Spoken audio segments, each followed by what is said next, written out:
प्रणाम गुरु जी। जी प्रणाम नमो नमः।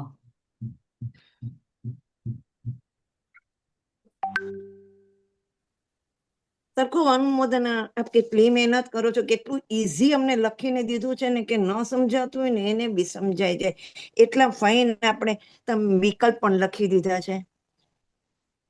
ભાઈ આ રીતે લખો તો વધારે ખબર પડી જાય એમ છે, બરાબર ને? હમ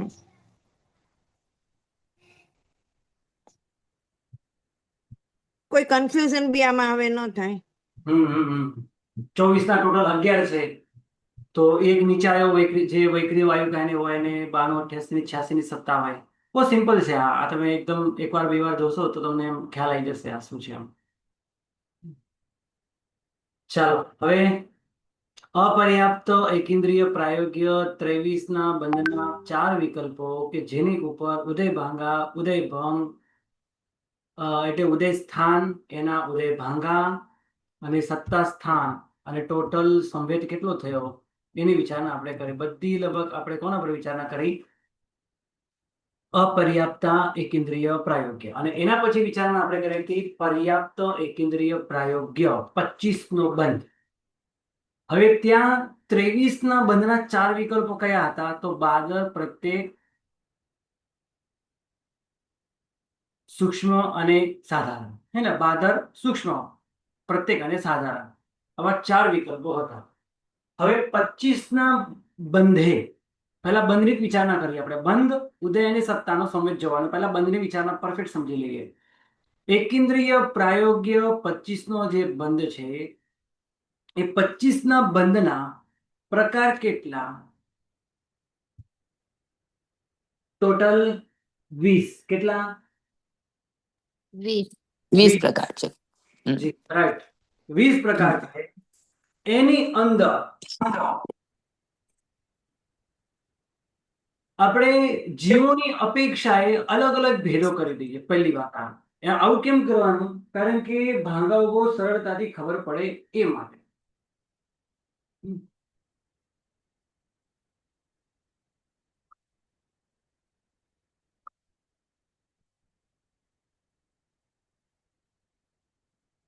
તો આમ વિચારીએ આપણે તો 25 ના બાદર, સૂક્ષ્મ, પ્રત્યેક, સાધારણ, સ્થિર અસ્થિર, શુભ અશુભ અને યશ અપયશ, આ બધાને સાથે મલ્ટીપ્લાય કરતા જઈએ તો 32 ભેદો થાય. પણ આપણે ત્યાં વાત થઈ ગઈ છે 32 માંથી 20 જ ઘટે.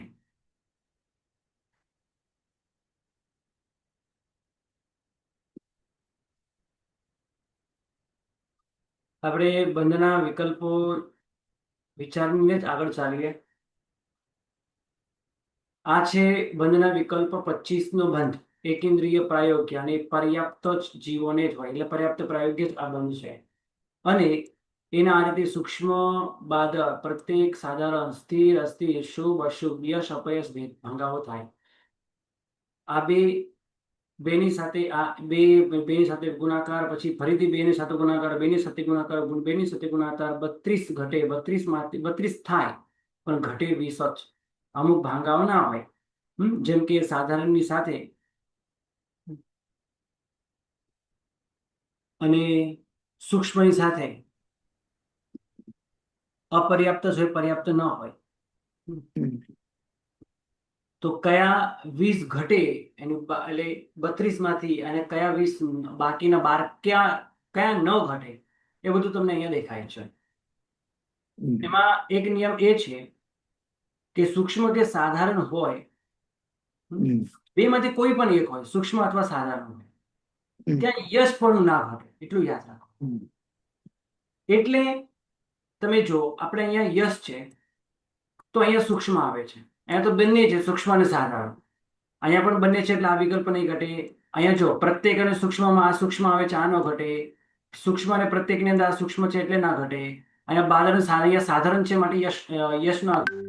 તે જ પ્રમાણે આ બધે બાકીના બધા ઘટ્યા. 1 2 3 4 5 6 7 8 9 10 11 12 13 14 15 16 17 18 19 ને 20. આ 20 ભાંગાઓ ઘટે, બાકી ન ઘટે. હવે આ જ 20 ભાંગાઓની વાત કરીએ તો એની અંદર સૂક્ષ્મ ના કેટલા છે અને બાદરના કેટલા છે, બરાબર? અત્યારે તમે આ 20 ભેદો યાદ રાખજો. આના ઉપર જ છે આ. હવે 20 જે ઘટ્યા એની વાત કરીએ તો એમાંથી સૂક્ષ્મ સાધારણના કેટલા છે, સૂક્ષ્મ પ્રત્યેકના કેટલા છે, બાદર સાધારણના કેટલા છે અને બાદર પ્રત્યેકના કેટલા છે? તો આના 4 છે, આના 4 છે, આના 4 છે અને આના 8 છે. પેલા જે 32 ભેદો કરીને મેં હમણાં બતાવેલા એ તમારી પાસે કદાચ હશે જ, અને તમે ખોલીને તમે જોશો આ સૂક્ષ્મ અને સાધારણના 4 કયા તો તમને મળી જશે. સૂક્ષ્મ અને પ્રત્યેકના 4 કયા તો એ પણ મળી જશે. બાદર સાધારણના 4 કયા તો એ પણ મળી જશે. અને બાદર પ્રત્યેકના 8 કયા તો એ પણ મળી જશે. ટોટલ 20 ભાંગાઓ ઘટે છે. હવે જેમ આપણે 23 ના બંધના 4 વિકલ્પો જોયા હતા, તેમાં બાદર, સૂક્ષ્મ, પ્રત્યેક અને સાધારણ આવા 4 વિકલ્પો પડતા હતા. અહીંયા 25 ના બંધમાં 4 વિકલ્પ છે, પણ એ કયા 4 વિકલ્પ છે? સ્થિર, અસ્થિર, શુભ અને અશુભ.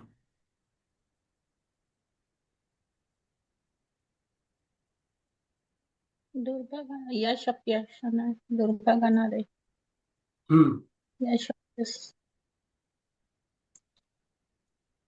યશ અપયશ. જી, યશ અપયશ આવશે, રાઈટ? સ્થિર, અસ્થિર, શુભ અશુભ.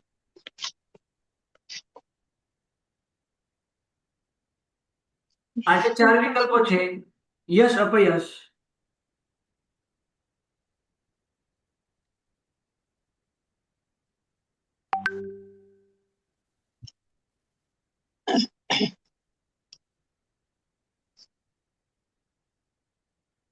બરાબર છે? તો આ 25 ના 4, 25 ના 4, 25 ના 4 અને એ 25 ના અહીંયા 8, કારણ કે ત્યાં યશ અપયશ પણ આવશે. આ તમને 8 જે દેખાયા અને એની અંદર 2,48,800 ભાંગાઓ થાય છે, અને આ બાજુ 1,23,808, 888. આ જે ભાંગાઓ છે આ બધા જ ભાંગાઓ પહેલાની જેમ જ ઘટે છે, કોઈ ફરક નથી. પહેલાની જેમ જ બધું ઘટે છે, કઈ ફરક નથી. પણ જ્યારે 25 ના બાદર પ્રત્યેક એકેન્દ્રિયની વાત આવશે ત્યાં 8 ભાંગાઓ ઘટે, તો ત્યાં થોડુંક અલગ છે. તો ત્યાં માટે ત્યાં 2,48,800 ભાંગાઓ થાય છે, રાઈટ? તો હવે આ 2,48,800 ભાંગાની વિચારણા કરીએ. હા બોલો, શું પ્રશ્ન છે? ગુરુજી, હવે જ્યારે આપ 8 લો છો ને ત્યારે ત્યાં યશ અને અપયશના હજી 4 ભાંગા એડ કરો છો ને, પહેલા ખાલી સ્થિર અસ્થિર શુભ અશુભના 4 4 4, અને જ્યારે આપ 8 કરશો ત્યારે યશ અને અપયશના પણ 4 મારે એના જોડે એડ કરવાના, એટલે 8 ભાંગા. જી.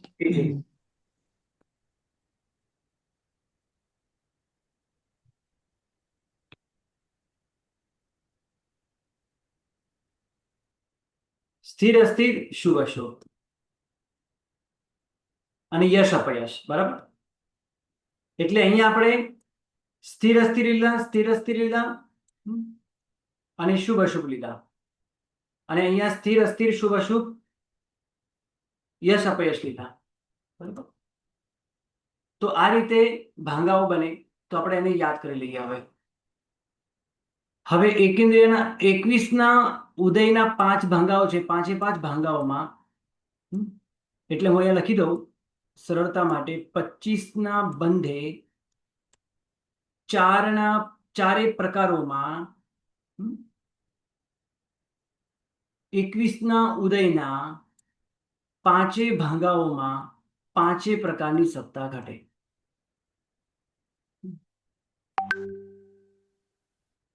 અને એની સાથે જો યશ અપયશ તમે જોઈન્ટ કરો તો અહીંયા 4 ના બદલે 8 ભાંગાઓ થશે. જો એ બાદર પ્રત્યેક હોય તો.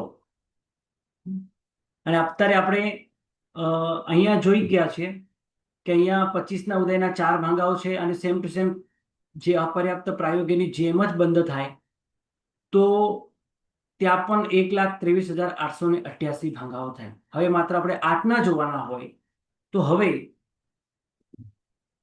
અહીં 25ના ઉદય બંધના 8 ભાંગાઓની સાથે 21નો ઉદય હોય કે જે 5 પ્રકારનો હોય અને એમાં 5 પ્રકારની સત્તા હોય, એટલે 5 ગુણા 5 ગુણા 8 કરીએ તો 200 થાય.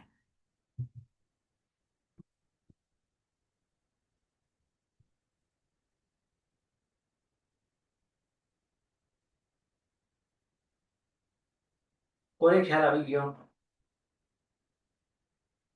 ખ્યાલ ન આવ્યો હોય તો વિના સંકોચે પૂછો. તો ગુરુજી આજે 200 આયા એ 8ના ભાંગાને અપેક્ષા લીધા ને 200? હા, 4 તો આપણે પહેલા કરી લીધા, પહેલાની જેમ જ અપર્યાપ્તની જેમ જ છે. જી તો તમે એમ કહો કે પહેલામાં અપર્યાપ્તની જેમ જ હોય તો અહીંયા ત્યાં 23નો બનશે અને અહીંયા 25નો બનશે, તો ફરક શું પડે? ભાંગાઓમાં ફરક એટલા માટે ન પડ્યો હે ને, ભાંગાઓ બંધમાં ફરક પડ્યો ખાલી. ભાંગાઓમાં કેમ ફરક ના પડ્યો? કારણ કે ત્યાં જેટલા ભાંગા 23ના બંધના જેટલા બંધ ભાંગા છે તો અહીંયા પણ બંધ ભાંગા એટલા જ છે 25ના બંધમાં. અને સેમ ટુ સેમ સત્તા ઘટે છે, કાંઈ જ ફરક નહીં. એટલા માટે ત્યાં પણ 1,23,888 ભાંગાઓ થાય છે. અને આ 4-4ના બંધમાં પણ એટલે 25ના ઉદયના 4, 25ના ઉદયના 4, 25ના ઉદયના 4 ભાંગા, ત્યાં પણ 1,23,888 થાય. માત્ર 25ના ઉદયવાળો બાદ પ્રત્યેક એકેન્દ્રિયમાં 8 બંધસ્થાનના પ્રકાર આવશે, 8 ભાંગાઓ આવશે. બંધસ્થાન તો એક જ 25નો, એના ભાંગાઓ 8 અને એના વિકલ્પો 2,48,800 છે. તો હવે સ્ટેપ બાય સ્ટેપ આપણે જોતા જઈએ. હવે આપણે ગાડી આગળ ચાલીએ. 25નો બંધ 8 પ્રકારે, જેમાં 21નો ઉદય, 5ના 5 ભંગ, ઉદય ભંગ અને 5ની સત્તા. 24નો ઉદય 11 છે ટોટલ, 10 એક અને એક નીચે વૈક્રિય વાયુકાયને. વૈક્રિય વાયુકાયને વિચાર કરો, 92, 88 અને 86ની સત્તા હોય, 80 અને 78ની સત્તા ના હોય.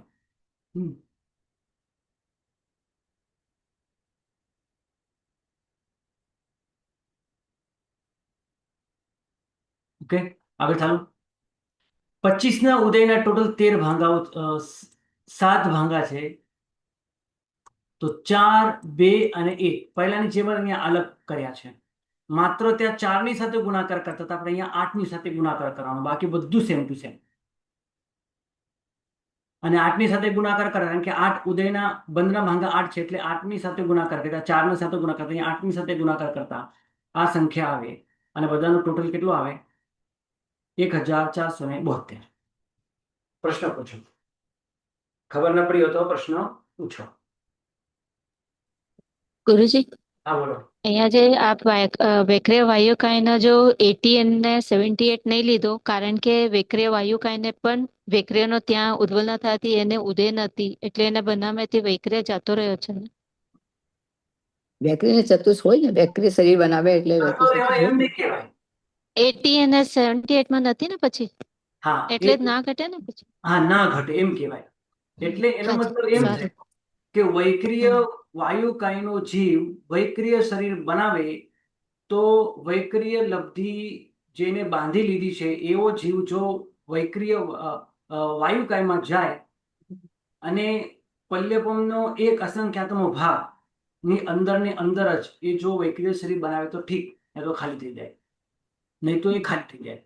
કારણ કે વાયુકાયને પણ ધીરે ધીરે પલ્યપમના અસંખ્યાતમાં ભાગ ગયા પછી દેવની સત્તા ખાલી થઈ જાય, દેવથી નરકથી અને પછી વૈક્રિય ચતુષ્ક, આ બધાની સત્તા ખાલી થઈ જાય પલ્યપમનો એક અસંખ્યાતમાં ભાગ ગયા પછી. એટલે કોઈ જીવ વૈક્રિય શરીર બનાવે તો વૈક્રિય લબ્ધિ ધારી લબ્ધિ વૈક્રિય શરીર જેને નામકર્મ બાંધી હોય એવો જીવ જો વાયુકાયમાં જાય તો પલ્યપમના એક અસંખ્યાતમાં ભાગના કાળમાં બનાવી દે તો બનાવી દે, પછી બાકી નહીં બનાવે, પછી નહીં બનાવશે. એનો મતલબ સીધો એ થયો. ખ્યાલ આવ્યો? અને વૈક્રિય હા તો વાયુ જ્યાં અને તે સમયે વૈક્રિય વાયુ કાંઈ નહીં, હે ના 80 કે 78 ની સત્તા નહીં ઘટે. ખ્યાલ એટલે આવ્યો? જ્યાં સુધી એ વિક્રિય વાયુ છે. પલ્યોપમનો અશક્યતા ભાગ રહેશે ત્યારે 86 ની સત્તા રહેશે, પણ પલ્યોપમનો અસંખ્યતા બાદ જો એ ન બનાવે તો પછી એને 80 અને 70 ની ઘટે નહીં. પણ ગુરુજી 80 માં વિક્રિય નથી. જી કારણ કે બંને એકબીજાના ઓપોઝિટ છે. તમે એમ કહો કે વૈક્રિય શરીર બનાવે અને તમે બીજી બાજુ એમ કહો કે એને વૈક્રિય શરીરની સત્તા નથી. આ કેવી રીતે ઘટે? તો વૈક્રિય શરીર કેવી રીતે બનાવે? તો વૈક્રિય શરીર છે એટલા માટે એના સત્તામાં વૈક્રિય શરીર પડ્યું છે, માટે એને 80 ની સત્તા ના ઘટે. અને એના પછી જી. એ જાય, એના પછી મનુષ્ય દ્વીપ જાય, પછી 78 થાય. એવું ના બને કે પહેલા મનુષ્ય જાય ને પછી દેવ દ્વીપ, નરક દ્વીપ જાય ને પછી વૈક્રિય ચતુષ્ક, એવું રીતે ના બને. ક્રમબદ્ધ જ થાય. પહેલા આહારક ચતુષ્ક જાય, પછી દેવદ્વીપ જાય, પછી નરક દ્વીપ સાથે વૈક્રિય ચતુષ્ક જાય અને પછી મનુષ્ય દ્વીપ જાય. આ ક્રમ છે ફિક્સ. એટલે જ્યાં જ્યાં પણ વૈક્રિય વાયુકાયનો જીવ આવશે ફિક્સ કરી દો. હવે બીજી વાર યાદ જ નથી કરવાનો, અને આ ફિક્સ જ છે કે વૈક્રિય વાયુકાયનો જીવ જ્યાં જ્યાં આવશે ત્યાં ત્યાં તમારે આ પ્રમાણે 92, 88 ની 86 ની સત્તા આવશે, અથવા 92, 88 ની 86 ની માત્ર આ ત્રણેયની સત્તા ક્યાં જોવા મળે? તો વૈક્રિય વાયુકાયમાં જોવા મળે. હવે ગુરુજી હા. ક્વેશ્ચન છે, આ 86 ની સત્તા શા માટે આપણે રાખીએ છીએ એને? કારણ કે જુઓ, દેવદ્વીપ ગયું, રાઈટ? હા દેવદ્વીપ મતાંતરે સપ્તતિકા કર્મગ્રંથના ટીકાના મત અનુસાર દેવદ્વીપ અથવા નરકદ્વીપ બે માંથી કોઈ એક ગયું, રાઈટ? એક ગયા પછી 86 ની સત્તા થાય, 86 ની. 88 માંથી 88 માંથી 86 થઈ જાય. હવે જુઓ, વૈક્રિય ચતુષ્ક, વૈક્રિય ચતુષ્ક અને દેવદ્વીપ અથવા નરકદ્વીપ સાથે જાય. એવું ના બને કે નરકદ્વીપ પહેલા જાય ને પછી વૈક્રિય ચતુષ્ક જાય. અને વૈક્રિય ચતુષ્ક બે માંથી કોઈ પણ હોય એ સાથે રહે. કારણ કે જો દેવ હોય, દેવ દ્વીપ બંધાયેલું હોય કે બાંધતો હોય અને અથવા ઉદયમાં હોય તો એના સત્તામાં વૈક્રિય નથી એવું ન કહેવાય. હોય જ, કારણ કે દેવની સાથે વૈક્રિય જ બંધાય, નરકની સાથે વૈક્રિય જ બંધાય. ખ્યાલ આવ્યો? વૈક્રિય વાયુકાયનો જીવ એ બાંધી શકે છે દેવદીપ કે નરકદીપ, એવું ન કહેવાનું છે? બાંધી શકે. તો પછી 86 ની સત્તા શું કામ રાખીએ આપણે? બેઉ નહીં બાંધી શકે તો 86 ની સત્તા પણ બંધાયેલી હોય ને પહેલા તો. અચ્છા પહેલા બંધાયેલી હોય તો સત્તામાં હોય ને. અચ્છા, એ માટે. Okay okay. અને પછી ચતુર્સ્ક તો રાખવું જ છે એટલા માટે તે 6 નથી લીધા, હા, 80 નથી લીધો. કારણ કે પ્રકૃતિ સત્તામાંથી ખાલી કેવી રીતે થાય? કાં તો દેવદીપ પહેલા ખાલી થાય, કાં તો નરકદીપ પહેલા ખાલી થાય. જે પહેલા ખાલી થાય એ થયા પછી, કારણ કે બંને સત્તામાં હોય તો 88 ની સત્તા, અને બે માંથી કોઈ એક જાય તો પછી 86 ની સત્તા છે, અને એ તો તમારે રાખવી જ પડે. અને પછી જે સત્તા થવાની છે ડાયરેક્ટ 80 ને જ થવાની છે. એવું ના બને કે નરકદ્વીપ પછી નરકદ્વીપ જાય ને પછી વૈક્રિય ચતુષ્ક જાય, એવી રીતે ના બને. એટલે વચ્ચે બેઉ સાથે 84 ની સત્તા, સત્તા આવે જ નહીં. ડાયરેક્ટ 86 માંથી 80 માં જ આવે. બરાબર બરાબર. એટલે એને આપણે 86 રાખવો જ પડે. હમ એ ભલે નરકમાં નથી જવાનું, ભલે દેવલોકમાં નથી જવાનું. એટલે જ્યારે ખાલી થશે ને ત્યારે, એટલે તમે એમ કહી શકો, ચલો તમે એકદમ સિમ્પલ આનો જવાબ બીજી રીતે આપો કે માનો કે 88 ની સત્તા વાળો છે અને પછી એને આપણે માની ચાલીએ કે એને દેવદ્વીપ ખાલી કરી, નરકદ્વીપ પણ ખાલી કરી શકે છે, અને પછી એની 86 ની સત્તા થઈ, રાઈટ? હવે બાકી રહેલી નરક દ્વીપ અને વૈક્રિય ચતુષ્ક, આની સત્તા ખાલી કરવાનો પ્રારંભ એક સાથે જ થાય. પૂર્ણાહુતિ સાથે જ થવાની છે. ખ્યાલ આવ્યો? ડાયરેક્ટ 80 ની સત્તા આવશે, 86 ની 84 ની સત્તા નહીં આવે એને. અચ્છા, જેમ સંકેત મોને મિશ્ર માં થાય ને, પહેલા સંકેત મોને ખાલી થાય પછી મિશ્ર મોને ખાલી થાય, એવું નહીં હોય આમાં, એવું નહીં હોય. જી હા, હવે કોઈ એમ કે વાયુ કહીને જેવું મનુષ્યમાં નથી જવાનો તેમ નરકમાં અને હમ. પેલામાં નથી જવાનો દેવમાં એમાં પણ જવાનો નથી. તો દેવદ્વીપ પણ ખાલી કરો, નરકદ્વીપ પણ ખાલી કરો, ખાલી વૈકલ્ય ચતુષ્ક રાખો. એવું નહીં બને, એવું નહીં એ બને. કારણ કે નિયમ છે, જો પહેલા નરકદ્વીપ ગઈ હોય તો દેવદ્વીપની સાથે વૈક્રિય ચતુષ્કની પણ સત્તા એક ઉદ્વલના એની એક સાથે જ શરૂ થઈ જાય. એટલે ડાયરેક્ટ 86 માંથી 80 માં જ આવે, વચ્ચે કોઈ સત્તા સ્થાન છે જ નહીં. 84 નું સત્તા સ્થાન છે જ નહીં. હમ. એટલે ત્યારે સત્તામાં હોય, કારણ કે એકદમ સત્તા રહિત કરી નાખો, ડાયરેક્ટ 80 માં લાવો, પછી વૈક્રિય વાયુ કહીને વૈક્રિય શરીરમાં 80 ની સત્તા તો ન જ ઘટે ને. વૈક્રિય જ નથી, સત્તામાં જ નથી, તો ઉદયમાં ક્યાંથી આવે? હમ. તો ગુરુજી આમ હોય ને કે જ્યાં સુધી ઉદ્વલના નહીં કરે ત્યાં સુધી એની 86 રહેશે, અને પછી જેના સાથે વિક્રિયા જશે એના સાથે એ પણ જાતો રહે, મીન્સ કમ્પ્લીટ થઈ જાય. હા, એટલે જ 86 માંથી ડાયરેક્ટ 80 માં જ જવાનું છે. અને ત્યાં સુધી સંભાવના છે, એટલે 80 ન થાય ને ત્યાં સુધી એની સંભાવના હોય કે એ વાયુ કહેનો જીવ પૂરો બધો એને કંઈક એવા વૈક્રિય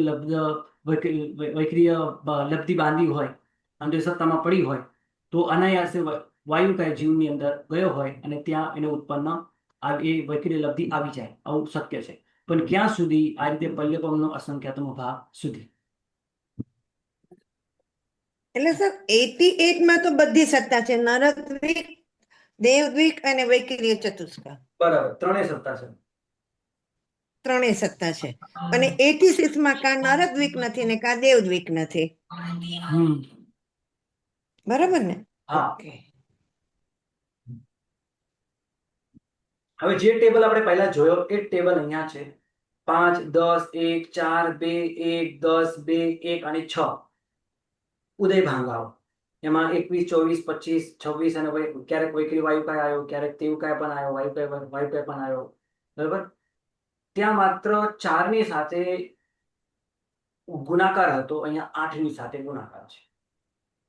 8 ની સાથે ગુણાકાર કેમ છે? કારણ કે સ્થિર અસ્થિર શુભ અશુભ અને એની સાથે યશ અપયશ બાંધે છે. ઉદયમાં છે, બાંધે છે નહીં, ઉદયમાં છે. એટલે યશ વાળો પણ બાંધી શકે, અપયશ વાળો પણ બાંધી શકે. તો ઉદયના આટલા ભાંગાઓ ને બાંધી શકે એમ નહીં, વિચાર આટલા ઉદય સ્થાન છે, પણ જ્યારે આ રીતે યશ કે અપયશ બાંધતો હોય ત્યારે આવા ઉદય સ્થાનો ઘટે, અને આવા ઉદય સ્થાનની અંદર આવા ભાંગાઓ ઘટે, અને ઉદય ભાંગાઓ અને ઉદય ભાંગાની અંદર આવી સત્તાઓ ઘટે.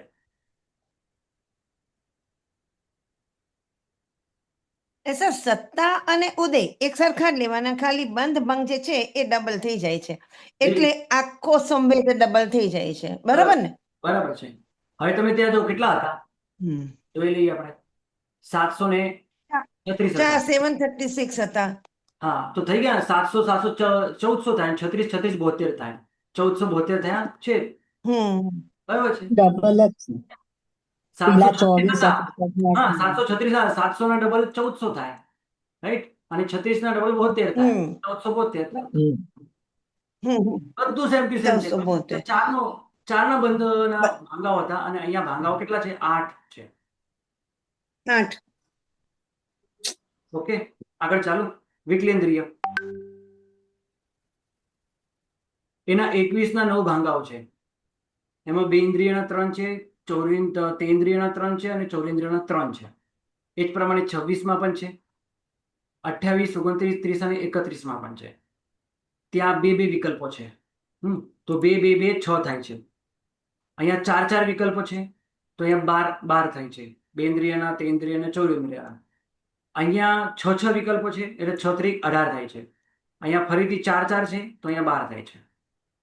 આ તમારે યાદ જ કરવું પડે, બીજું કાંઈ એમાં હું બહુ વારંવાર ચેન્જ ન કરી શકું અહીંયાથી. તમે તો પણ અહીંયા બતાવી દઉં છું. 182 નંબરનું પેજ છે આપણું. અને રમ્ય રેણુમાં 379 છે ગુરુજી. હા, એ તમે જોતા રહેજો બધા. આ છે ઉદય સ્થાન. આપણે ઉદય સ્થાનના પ્રકારો જોઈ રહ્યા છે. એ એકેન્દ્રિયના છે, અને આ રહ્યા વિકલેન્દ્રિયના. વિકલેન્દ્રિયના અહીંયા માત્ર 2 ઇન્દ્રિય, અહીંયા માત્ર મેં 2 ઇન્દ્રિય લખ્યા છે, તો 2 ઇન્દ્રિયના 3 થયા. તો અહીંયા આપણે ટોટલ હમણાં 9 ગણ્યા. અહીંયા પણ આપણે 9 ગણ્યા. અહીંયા કેટલા હતા? અહીંયા 2 મેં કીધા, એટલે અહીંયા કેટલા થયા હતા? 6. તો અહીંયા 4 4 છે.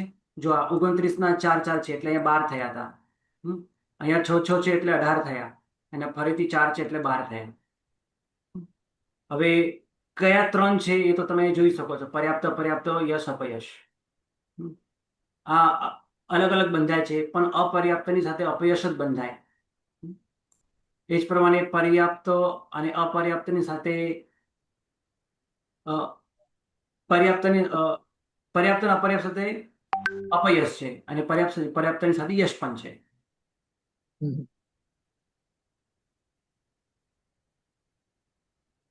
એ જે 182 નું પેજ બુક નું કીધું છે? એ મને યાદ રાખવા માટે. ચલો હવે આગળ શું છે? 26 ના પણ અહીંયા અપર્યાપ્ત, અપયશ અને પ્રત્યેકની સાથે યશ, અપયશ. અને 28માં 2 કેમ થયા? પર્યાપ્ત યશ અને અપર્યાપ્ત. કારણ કે અહીંયા તો પર્યાપ્ત જ હોય, અપર્યાપ્ત જીવ ના આવે. એટલે અપર્યાપ્ત પ્રાયોગ્ય ઉદય સ્થાન નથી 28નું. પર્યાપ્ત પ્રાયોગ્ય જ છે. કારણ કે શરીર પર્યાપ્ત થયા પછી પરાઘાત અને અશુભ વિહાયો ગતિ ઉદયમાં આવી શકે છે. એટલે 28 એ પર્યાપ્ત પ્રાયોગ્ય જીવને જ હોય, પર્યાપ્ત યશ અને પર્યાપ્ત અપયશ ઉદય સ્થાન છે. પછી આ 28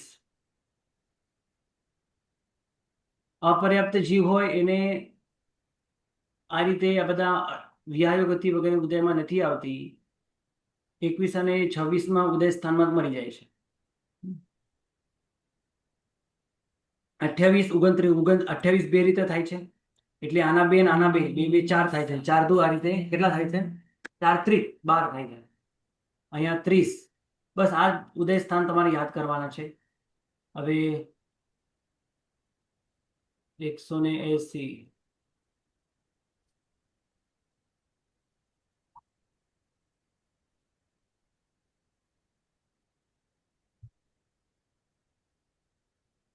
82 બરાબર.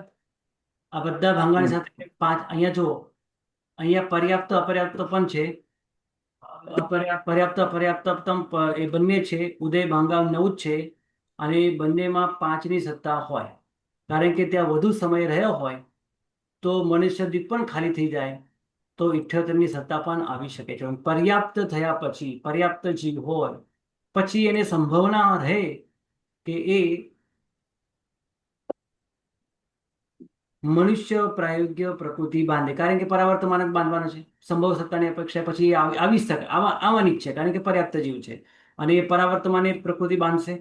એટલે 78 તો એને રહેશે જ નહીં, રાઈટ? 78 એને રહેશે જ નહીં, એટલે આપણે કાઢી નાખીએ તો 80 સુધી આવી શકે છે.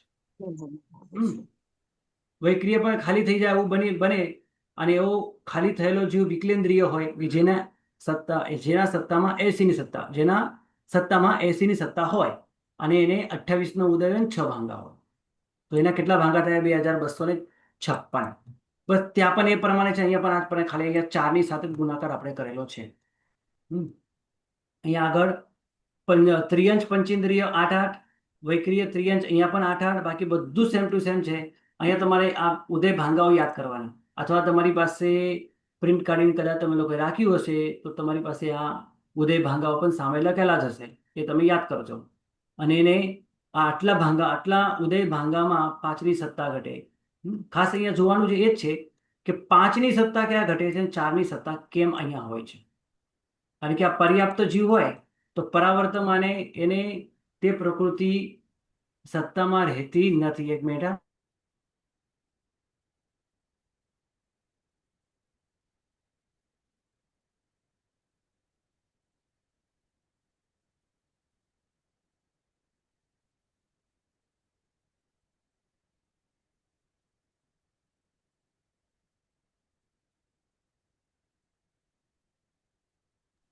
આ પ્રમાણે 5ની સત્તા ક્યાં ઘટે અને 4ની સત્તા ક્યાં ઘટે? કારણ કે પર્યાપ્ત થયા પછી, શરીર પર્યાપ્ત થયા પછી સંભાવના રહે છે કે એ મનુષ્ય પ્રાયોગ્ય વગેરે પ્રકૃતિ પરાવર્તને બાંધી શકે છે. તો ત્યાં 78ની સત્તા, 78ની સત્તા ટકતી નથી. એ જ પ્રમાણે આગળ પણ વૈક્રિય પંચેન્દ્રિય ત્રિયન છે, એને તો સત્તામાં હોય જ. વૈક્રિય છે એટલે 88 જ હોય. 80 અને 78 ની સત્તા કોની ન હોય તો તેવું કઈ વાવ કઈ આ તો તેવું કઈ વાવ કઈ છે જ નહીં. એટલે ના ઘટે. આગળ મનુષ્યમાં 8 ની સાથે જ ગુણાકાર કરશું બધે, અને વૈક્રિય મનુષ્યમાં 8 ની સાથે જ ગુણાકાર કરશું. આ બધા ભેદો આપણે આ રીતે ગણતા જઈએ અને પછી આને દેવના થશે 1024. બસ આટલા પ્લસ થાય છે 1024. બાકી બધું ત્યાં જેટલા હતા ને એના ડબલ કરવાના અને 1024 પ્લસ કરી દેવાના. આવું કેમ? કારણ કે દેવતાઓ અપર્યાપ્તા એકેન્દ્રીય પ્રાયોગ્ય બંધ કરતા નથી, પણ પર્યાપ્ત પ્રાયોગ્ય બંધ કરે છે. તો દેવતાઓના એમને જેટલા પણ ઉદય સ્થાનો હોય અને એના જેટલા પણ ઉદય ભાંગાઓ હોય એના બંધના ભાંગાઓ મલ્ટીપ્લાય કરીએ તો આટલા ભાંગાઓ થાય છે. હવે તમે જુઓ ખાલી દેવ અપર્યાપ્ત પ્રાયોગ્ય બંધ નથી કરતો એટલે એના ભાંગાઓ નથી ઘટતા. એને બસ આ 1024 જ ખાલી પ્લસ કરવાના આવે છે. હવે તમે જો આને ડબલ કરો તો કેટલા થાય? 1,23,888. આને ડબલ કરો તો કેટલા થાય?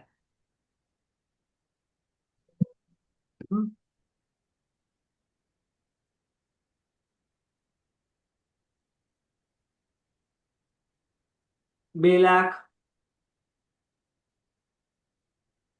47,776. અને એની અંદર 1024 પ્લસ કરી દો, કેટલા થશે?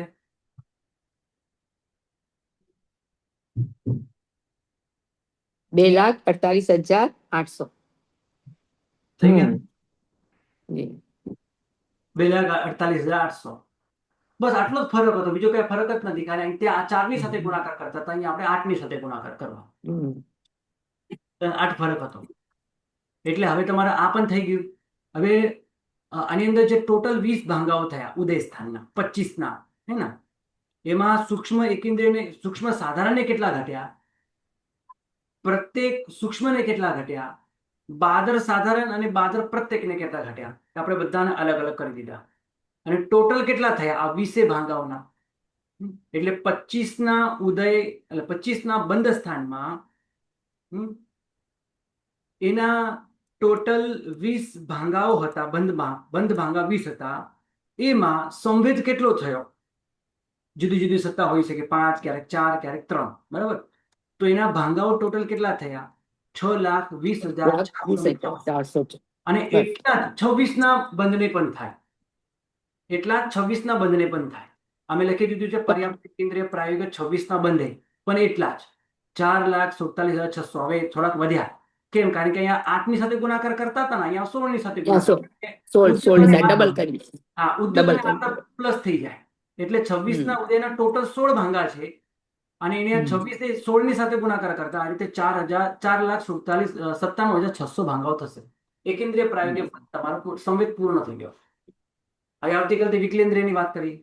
બધા જ સમજીને આવજો. આવતીકાલ તમને એક દિવસ છે આખો, સમજજો, થોડી વાર લઈને બેસજો, મજા આવશે તમને. ન ખબર પડે તો તમે પૂછી શકો, પૂછવાની બધી છોડ.